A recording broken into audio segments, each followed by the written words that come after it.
language, but they don't really teach us the power of words or how to use words. So one of the couples this week, I pulled this illustration out. It's one from very early on in my training in marriage communication, and it says this. It says, when you say something, when you say whatever it is you say to your spouse or your child or a coworker, there's actually 6 messages that can come from the one message you're trying to say.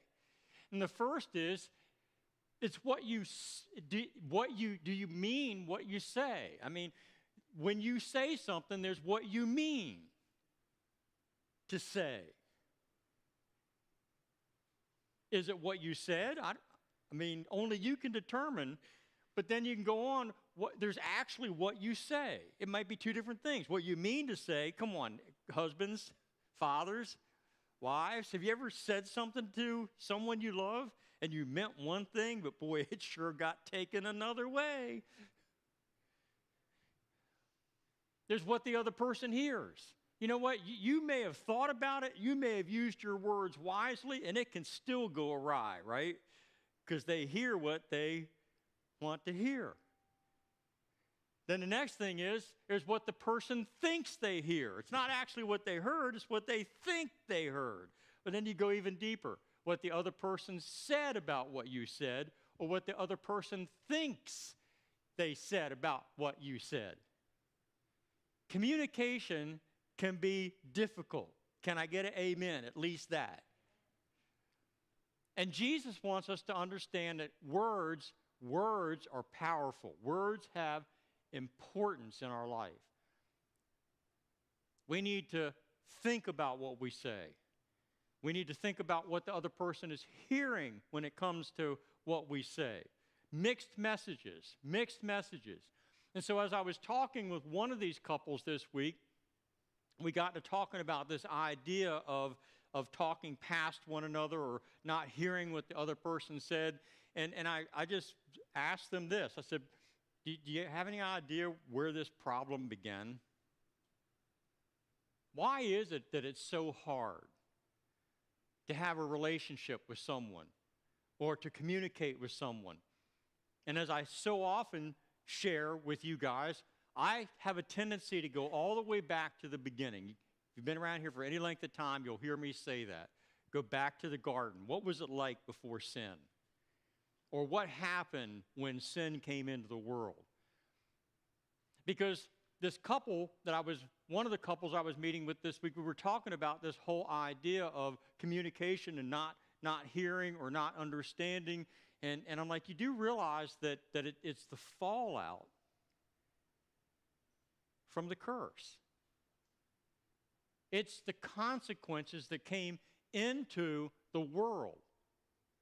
That's why we deal with this. That's why we struggle. And they asked me, well, what do you mean by that? And I'm like, well, think about it. What God told Adam and Eve that the world was good, right? And that everything was created for them, but there was one thing that God wanted them to stay away from. But then Satan comes in and he says, well, wait a minute. Satan used words to say, he said this to Eve. Did God really say that? He used words to get her to doubt the words of God. So instead of believing what God had said, she began to think about the words that Satan said. And then she went and talked to her husband, more words, and the two of them decide that they want to go a different direction from what God had spoken, and they decided to eat the apple or the fruit or whatever it was, and sin came into the world, and then God comes. And remember what he said to them? First, he says to Satan, because you deceived them, because you used words to get them to go off course, you're cursed. And this is what's going to happen. All the days of your life, you're going to crawl on the ground. Then remember what he said to Eve? He said there's going to be, for you ladies, there's going to be 2 consequences. 2 things are going to outflow from this. You're going to have children, these children you want. You're going to have them in pain, in difficulty. But then you're also going to desire your husband. And I don't know what you hear when you read that. For years, I was like, oh, yeah, Kathy's going to want me. But now I've come to understand that that's really a shallow view. That really what God was saying to Eve is, you're going to struggle because words are no longer going to be used the way I intended them to. There's going to be a communication challenge, and you're going to desire the relationship with your husband. You're going to desire that, and it's going to be a challenge. It's going to be difficult. Why? Because, well, then he turns to the dad. He turns to Adam. And he says, because you listened to these words and chose to do what you did instead of listening to my words, all the days of your life, you're going to toil to scratch out a living. And I want you to think about that, because as I sat with this couple this week, after listening to where they said they were, I really saw a light bulb come on.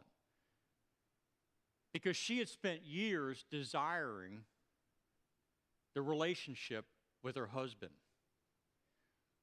But as so many men have said to me, and I've done myself, I fell back on I'm a great provider.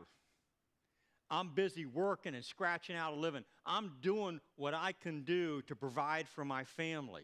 And you see the conflict? I was reading a paper this week from a professor. It was a 2018 paper, and he said it, talking about the way men and women communicate and how different it is. He says most men in this study communicate from a competitive viewpoint, aspect. Their words will be founded on competitiveness. But he says women, on the other hand, have the greater tendency to speak. Their words will come from cooperation. And I'm like, this person doesn't even believe in God, but they get it. They get the fallout from the curse. Because men, what is toiling? It's competitiveness, isn't it? I'm going to go to this job, and even if you're not competing against another individual, you're competing against your understanding of where you should be and want to be. I'm going to build this house. I'm going to change this. I'm going to provide for my family. It's all from a competitive, I'm going to get this done. And what we don't realize is when we use our words, guys, and we're coming from that, we're dealing with the curse. Because your wife, she desires the cooperation, the oneness, the relationship. And I've heard it 100 times if I've heard it once. From men, they'll say, I didn't even realize there was a problem. I was so focused on the task, I didn't even get it that there was a relational problem. Even if she told me, I didn't hear what the significance was. Let me just give me a thumbs up if I'm speaking to you this morning. Words are important. And men use words differently. We're task or accomplishment versus relationship or cooperation. Last week I ended with this verse, Ephesians 4:29. Don't let any unwholesome talk come out of your mouths, but only what is beneficial for building others up, according to their needs,